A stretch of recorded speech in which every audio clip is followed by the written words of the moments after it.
Hello, everyone. My name is Sparrow, and today we're going to talk about the industry as it is. And furthermore, do the people working in it know the end is near? And that's why they are so utterly apathetic and also bitter towards the fans, even more than they have been in the past. I mean, everyone at this point knows the comic book industry is basically dead. They do not act like people in a situation where they need to save the ship. I mean, just look at what they did after the 1996 crash. They did everything they could to save it. It was a rough few years, but it worked. But here, they're committed to deliberately spiting the fans at each and every turn, and they don't even hide their utter disdain for them. It's like every other day now where we get news of this decision that I would call anti-fan or anti-business, well, anti-profits. And it makes me wonder, are they aware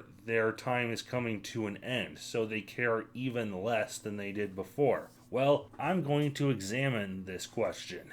As I'm sure you all know, the comic book industry has crashed. I mean, DC has gone through multiple bloodbaths, and it would not surprise me by this time next year DC Comics no longer exists. And that's because AT&T is in an insane amount of debt, like over $150 billion in debt. So they're cutting off all the unnecessary bits to save the ship. And the ones most affected are the companies that don't produce any money, in fact, are negative money.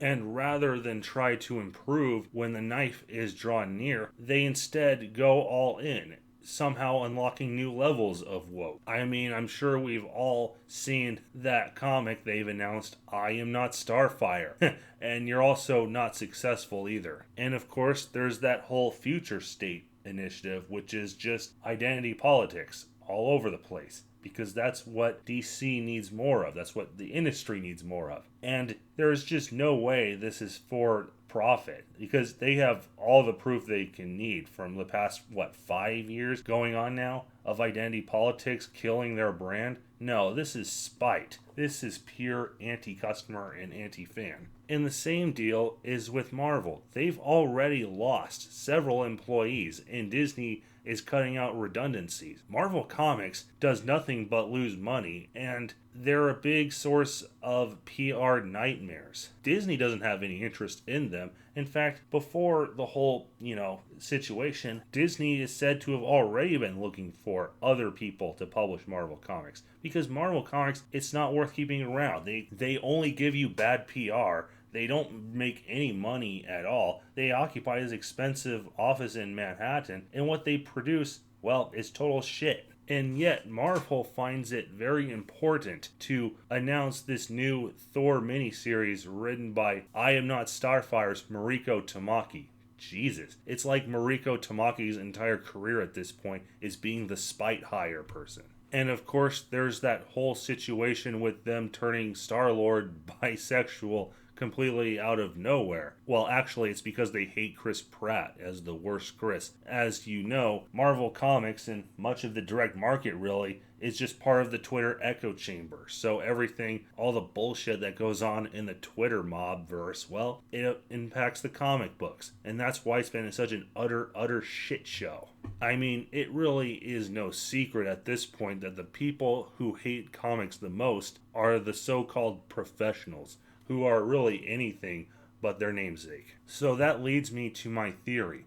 I think the people working in the industry know the end is coming. And so they're just going to ride it out until the crash finally comes for them. After all, these are the people who really don't care about comic books, and they certainly don't want to make money. They just think the message is the most important thing. And for that reason, they're not making any effort to actually tell stories, actually even less than they were before. They actually found a way. They are deliberately writing stories to mock the fans, to deliberately attack them, to make them angry. But the funny thing is, well, we're past the point of really caring. I mean, we've gone past that for a while now. Just look at the utter non-reaction to the supposed bisexual relationship between Wolverine and Cyclops. Apart from like an occasional groan, well, it doesn't spur any emotion. I think the last real major controversy in the comic book world that shook everyone to the core was the New Warriors with Safe Space and Snowflake. And that signaled to everyone just how much they really care about the fans. Like, it was on a level they probably weren't expecting. It was definitely a troll attempt. I have concluded that. But they probably didn't think that it would get all the normie people involved. And every controversy since then, well, it hasn't quite reached the levels of really angering fans.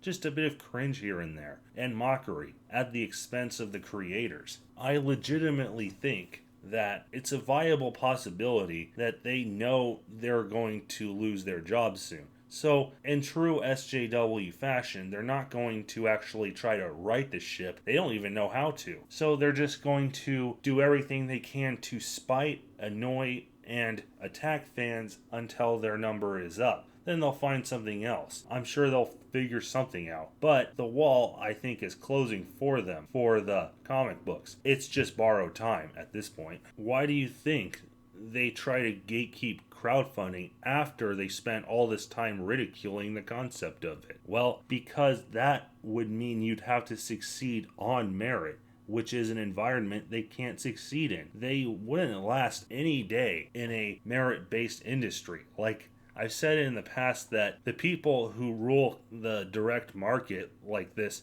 well, they wouldn't even be considered for an internship under Jim Shooter, or really DeFalco, or really just before 2010, I would think they could never get in. It was a window that's brief on the overall scale, and they did a lot of damage during that time. But now they're simply waiting for this to crash. They don't care about the fans, so they're going to hold the place. They're going to gatekeep as long as that's good. So long as they can do it, they will. And when they can't anymore, they will determine there's nothing left. That's why they like to destroy, well, anything, just to get spite. If they were to, say, leave any earlier, that would carry the risk that someone from the outside could get in and steer the ship. And that would look bad for them. So they're just going to wait it out. They're just going to wait for the end, the inevitable end, and hold it away from everyone until then. And then they will try to probably weaponize identity to try to make the employers look bad and get pity points within the Twitterati. So that's why I think they have gone so far into this woke that they're not even hiding the fact that they are pure spite, pure hatred, pure far left propaganda at this point. Like, they don't even try to fudge numbers or act like people like their stories. What they care about really is getting at the fans. And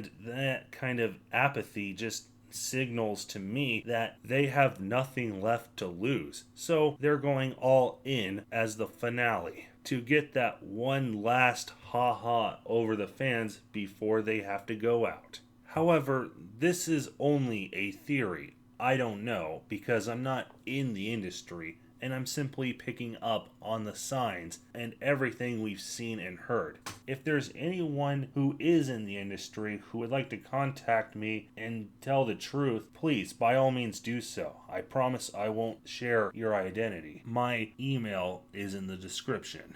Anyways, that's all I have to say on this topic. Until next time, this is Sparrow, signing off.